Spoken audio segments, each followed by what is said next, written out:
Hi there, welcome back to the Roundtable. I'm your host, Steven, and thank you so much for tuning in. Exciting news for Prince fans. The Prince estate has announced that on November 21st, we will finally see the remastered version of Prince's seventh studio album, Around the World in a Day. This was released in April of 1985. It was the follow up to the massively successful Purple Rain. And I know a lot of people are saying this was a good seller and it was critically acclaimed. But I remember back in the day, I was there, and a lot of people were disappointed. It was considered initially as a disappointment. The sales. If you compare it, 13 million of Purple Rain versus 2 million of Around the World a Day could be seen as a disappointment. Was it a hit? Yeah. Did it match the success sales wise of Purple Rain? No. But I remember distinctly people were saying it was a disappointment. But over the course of time, it has garnered this respect because it was a bold step. Prince abandoned his pop rock funk roots in a sense. I think most people were kind of banking, especially Warner Brothers at the time, were banking on him doing Purple Rain Part 2 and continue making, money hand over fist. Prince decided he's going to do this psychedelic thing and kind of do a left turn. I call this album Prince meets Sergeant Pepper, but that's always been the only way I can describe it to somebody. Everybody has their own interpretation. No one's wrong, no one's right. But mine was always Prince meets Sergeant Pepper. The singles, I believe it was Paisley Park, Raspberry Beret, Pop Life, and America. I've always enjoyed this album. I enjoyed it because it was different. It was very different, and that's what I really, really appreciated from it. It wasn't Purple Rain Part Two, so it makes me appreciate Purple Rain so much more. This is a different beast. Like Prince said in one of my award show, every album is like meeting a new friend. This is another friend. But I remember distinctly years ago, excuse me, it was considered a disappointment in terms of sales.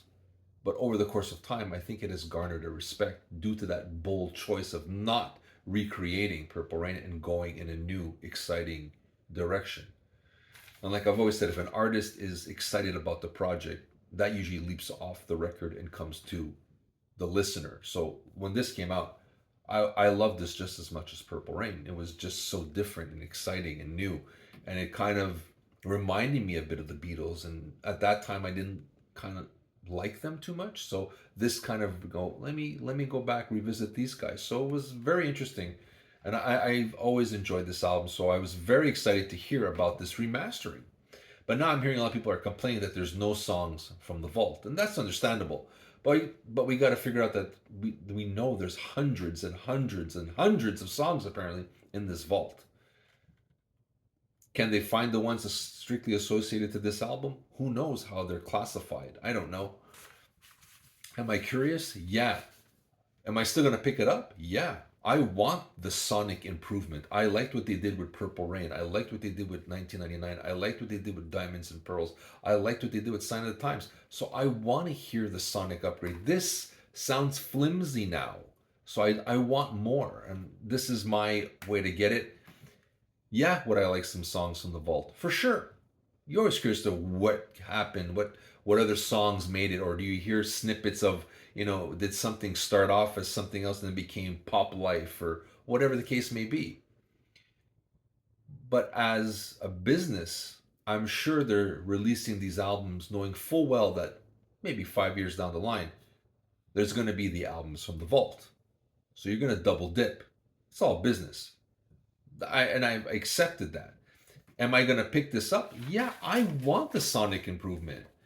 As for the songs, on the single CD, so there's a single CD, there's a double disc, and I think there's a 3 LP vinyl, and there's like a blue colored special edition, limited edition of that looks like the color scheme of Around the World in a Day. So if you look at it, for the first CD, there is America, the 12-inch version, which is an astounding 21 minutes and 46 seconds long. CD2, well, the two CD set, excuse me. You have Raspberry Beret, the new mix. You have an extended version. There is She's Always in My Hair, a 7-inch version, and the new mix. Paisley Park remix. There's Pop Life, a fresh dance mix. Pop Life extended version. Hello, the 7-inch version. Hello, the fresh dance mix. Girl, a 7-inch and 12-inch version. For the Tears in Your Eyes, which I love that song, there is the We Are the World version, which I believe is shorter than the version that we got on the hits and the B-sides, the greatest hits package that came out many, many moons ago. So I'm picking up the 2 CD set, excuse me. I want that sonic upgrade. I have no issue that the songs from the vault are on there. I was not expecting that to happen anyways, because as a business standpoint, they want to make as much money as possible. So release the album. You got the guys like me who are a sucker for Prince. We'll pick it up. And then I'm sure by 2030 we'll be seeing vault stuff.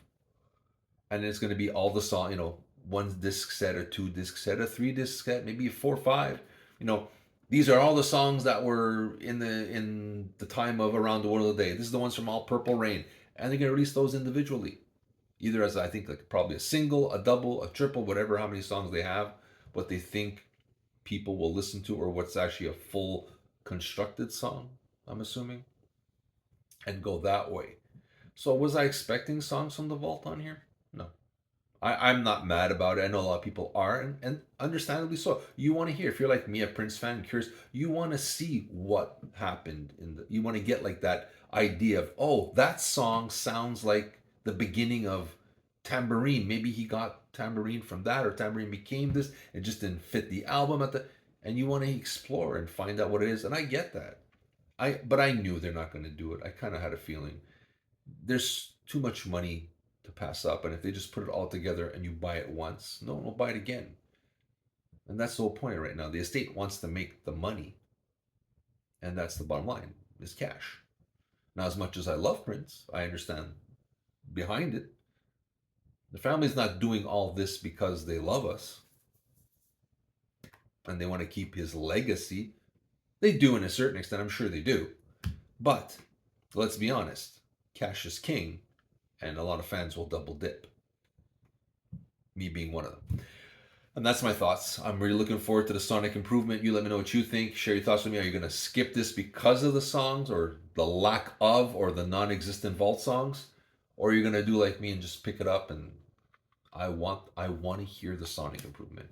Let me know what you think. Share your thoughts with us. I'll get back to you as soon as I can.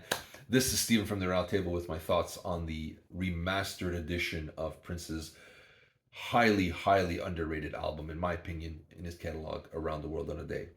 And I'll be seeing you soon, guys. Cheers.